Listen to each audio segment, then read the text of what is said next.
Selamat datang di video pembelajaran geografi. Pada video pembelajaran kali ini, kita akan membahas mengenai sistem tata surya. Nah, kalian udah pada siap belum untuk mengikuti penjelajahan di luar angkasa? Mari kita mulai. Sebelum itu, Ibu akan memaparkan terlebih dahulu mengenai tujuan pembelajaran kita. Yang pertama yaitu siswa mampu menjelaskan mengenai matahari sebagai inti dari pusat tata surya. Lalu yang kedua, siswa mampu mengidentifikasi mengenai planet-planet dalam tata surya. Dan yang ketiga, siswa mampu menjelaskan peran matahari bagi kehidupan kita sehari-hari. Pembahasan mengenai tata surya. Nah, ternyata tata surya kita terdiri dari berbagai anggota yang mengelilingi bintangnya, yaitu matahari. Nah, matahari sebagai sumber energi utama yang mempengaruhi kehidupan kita di bumi. Matahari dapat didefinisikan sebagai salah satu bintang yang berada di galaksi Bima Sakti yang memiliki volume, massa, temperatur, dan gravitasi yang paling besar dan dapat mempengaruhi benda-benda yang di sekitarnya. Selanjutnya, apakah kalian sudah tahu mengenai garis tengah matahari? Nah, ternyata garis tengah matahari diperkirakan sekitar 1.392.000 km atau jika dibandingkan dengan bumi itu sekitar 109 kali dari garis tengah bumi. Nah, untuk berat masanya itu sekitar 332.000 km kali dari berat bumi.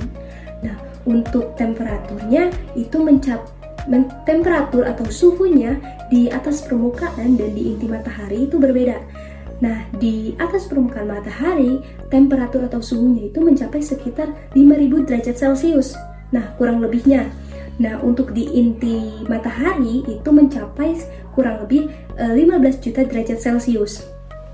Nah, hal itu disebabkan karena adanya reaksi inti di dalam tubuh matahari. Menurut Dr. Bethe pada tahun 1938, ia berpendapat bahwa dalam keadaan panas dan tekanan yang sangat tinggi, atom-atom di dalam tubuh matahari akan kehilangan elektron-elektronnya, sehingga kemudian menjadi inti atom yang bergerak ke berbagai arah dengan kecepatan yang sangat tinggi, sehingga menimbulkan tumbukan antar inti atom dan penghancuran sebagian massanya.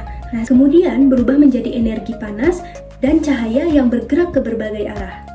Selanjutnya, kita akan membahas mengenai struktur matahari. Sama halnya seperti bumi, bahwa matahari pun memiliki struktur yang terdiri dari kromosfer, korona, fotosfer, dan yang terakhir yaitu barisfer atau inti matahari. Kromosfer merupakan lapisan atmosfer matahari bagian bawah yang terdiri dari lapisan gas yang renggang yang berwarna merah dengan ketebalan sekitar kurang lebih 10.000 km. Nah, lapisan ini merupakan lapisan yang paling dinamis karena seringkali muncul tonjolan seperti lidah api yang mencapai sampai ketinggian 200.000 km. Nah, atau yang biasanya disebut sebagai prominensa atau protuberans. Struktur yang selanjutnya yaitu korona. Nah, korona di sini merupakan lapisan atmosfer matahari bagian atas yang terdiri dari gas yang sangat renggang yang berwarna putih atau kuning kebiru-biruan dan memiliki ketebalan sekitar ribuan kilometer. Kromosfer dan korona dalam keadaan normal tidak dapat terlihat jelas dari bumi. Nah, karena tingkat sinar terangnya itu lebih rendah dari permukaan matahari. Atmosfer matahari yang terdiri dari kromosfer, korona, prominensa itu dapat terlihat dengan jelas apabila terjadi gerhana matahari total. Nah, namun hal tersebut tidak dapat dilihat secara langsung oleh mata kita. Nah, harus melalui alat yang disebut dengan coronagraph. Struktur yang selanjutnya yaitu ada fotosfer matahari. Nah, fotosfer matahari ini merupakan lapisan bulatan yang berwarna perak kekuning-kuningan yang terdiri dari gas yang sangat padat dan bersuhu tinggi. Pada fotosfer matahari ini akan terlihat adanya bintik atau noda hitam yang berdiameter sekitar 300.000 km. Bahkan ada yang berdiameter lebih besar daripada diameter bumi. Nah, dengan kedalaman sekitar 800 km atau biasanya disebut sebagai umbra. Di sekeliling umbra biasanya terdapat lingkaran yang lebih terang atau yang biasanya disebut sebagai penumbra. Nah, noda-noda matahari secara keseluruhan biasanya disebut sebagai sunspot. Struktur yang terakhir yaitu ada barisfer atau inti matahari. Nah, barisfer atau inti matahari ini merupakan lapisan matahari yang letaknya paling dalam yang berdiameter sekitar 500.000 km. Pada suhu atau temperaturnya pada inti matahari ini kurang lebih sekitar 15 juta derajat Celcius. Pada bagian ini terjadinya reaksi inti yang menyebabkan terjadinya sintesis hidrogen menjadi helium dengan karbon sebagai katalisatornya.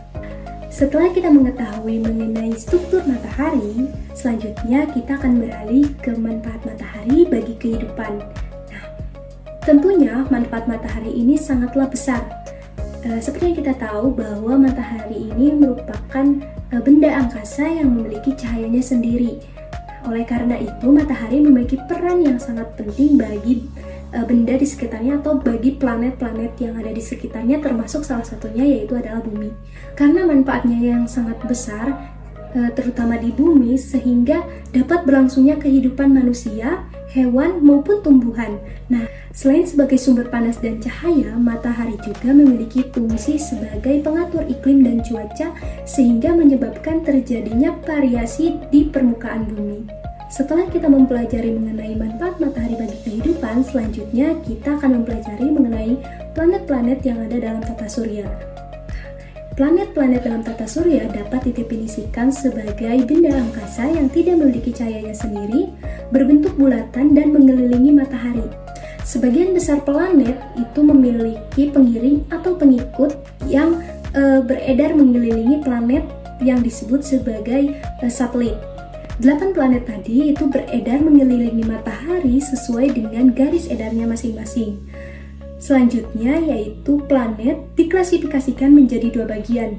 Yang pertama yaitu ada klasifikasi berdasarkan massa, dan yang kedua yaitu klasifikasi berdasarkan jaraknya. Nah, klasifikasi planet berdasarkan massa dibagi lagi menjadi 2 bagian, yaitu planet bermassa besar dan planet bermassa kecil. Nah, ini dapat dilihat dari ukurannya sendiri. Planet bermassa besar itu terdiri dari Jupiter, Saturnus, Uranus, dan Neptunus. Sedangkan planet bermassa kecil itu terdiri dari Merkurius, Venus, Bumi, dan Mars. Klasifikasi selanjutnya yaitu berdasarkan jarak. Hal ini biasanya dilihat dari jarak planet-planet ke matahari.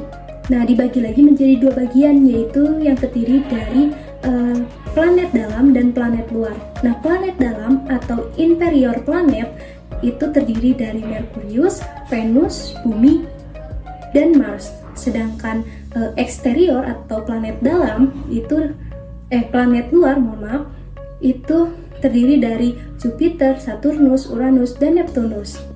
Selanjutnya ada jarak dan diameter planet.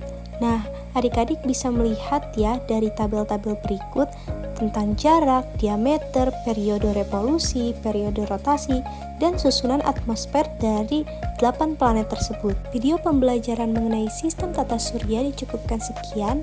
Sampai jumpa di video pembelajaran berikutnya.